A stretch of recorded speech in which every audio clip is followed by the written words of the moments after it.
Imagine standing thousands of years ago with nothing but a sharp stone in your hand. No guns, no machines, no metal weapons. Now imagine seeing an animal running far beyond the reach of your arms. You can't chase it forever. You can't throw a spear far enough. So what do? You take a flexible piece of wood, attach a thin string to both ends, place a sharpened stick against it, and pull. Then you release. The stick flies through the air at incredible speed. That simple idea would change human history forever. But here's the mystery. Who was the first human to think of a bow and arrow? And how did someone discover that bending a piece of wood could turn a simple stick into one of the most powerful weapons of the ancient world? The truth is, we don't know exactly who invented it. There was no inventor's name carved into a stone. But archaeology gives us clues. And the story begins long before written history. Early humans already had one major advantage. They could throw. Humans are surprisingly good at throwing objects accurately and forcefully. A sharp stone could be thrown at an animal. A wooden spear could travel even farther. But throwing had limitations. You had to use your own muscles to accelerate the weapon. And once you threw it, it was gone. Humans needed a way to store energy and release it later. And that's where the basic idea behind the bow becomes important. Imagine a prehistoric human picking up a flexible branch. They bend it. The branch tries to return to its original shape. That means something interesting is happening. Energy is being stored in the bent wood. When the branch is released, that stored energy turns into motion. We don't know whether someone deliberately experimented with this idea or discovered it accidentally. Maybe a hunter bent a branch to clear a path. Maybe a flexible stick snapped forward after being released. Maybe someone noticed that a bent piece of wood could make an object move much faster. Whatever happened, eventually humans connected the idea with hunting. And then came the next breakthrough. The string. A flexible piece of wood could store energy. But humans needed a way to use that energy efficiently. By attaching a cord between the two ends of the wood, they created something extraordinary. Pull the string backward, and the wooden limbs bend. The more you pull, the more energy is stored. Then release the string. Whoosh. The stored energy launches the arrow forward. Suddenly, a human could attack from a distance without getting close to a dangerous animal. That was a massive advantage. The arrow was just as important as the bow. Early arrows were probably made from simple materials such as wood, reeds, or other straight plant materials. The shaft had to be relatively straight. The front could be sharpened or fitted with a point. Later, humans developed more specialized arrowheads made from stone, bone, and eventually metal. But there was another problem. A simple stick doesn't always fly straight. So humans experimented. They improved the shape. They balanced the arrow.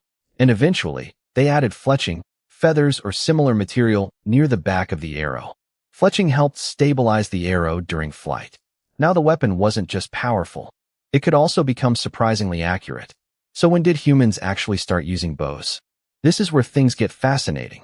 Archaeologists have found evidence suggesting that bow and arrow technology may be tens of thousands of years old. Some of the oldest evidence comes from tiny stone points and other archaeological clues that suggest projectile technology. But actual ancient wooden bows are extremely rare. Why? Because wood rots. A weapon made from stone can survive for thousands of years. A wooden bow can disappear completely. That's why archaeologists often have to reconstruct the history from indirect evidence. One of the oldest known surviving bows were discovered in Europe and date back roughly 10,000 years. But the technology itself is likely much older. Before ranged weapons like the bow became widespread, hunters often had to get relatively close to their prey. That was dangerous. One wrong move, and the hunter could become the hunted. The bow changed the equation. A hunter could hide behind vegetation, wait patiently, aim, and strike from a distance. It also allowed hunters to pursue faster and more cautious animals. For humans living in challenging environments, this could mean the difference between eating and going hungry. The bow wasn't just a weapon. It was a survival technology. Then humans made it better. But humans rarely stop improving an invention. Different cultures experimented with different designs. Some bows were long and relatively simple. Others were shorter and easier to use from horseback. And eventually came one of the greatest developments, the composite bow. Instead of relying on one piece of wood, composite bows could combine materials such as wood, horn, and sinew. These materials worked together to create a powerful and compact weapon. A shorter bow could still produce tremendous force. This became extremely useful for mounted warriors. Suddenly, an archer could ride quickly across a battlefield while firing arrows at enemies. The technology had evolved far beyond its original purpose. For thousands of years, bows were used not only for hunting, but also for warfare. Armies developed specialized archers. Some civilizations became famous for their archery skills.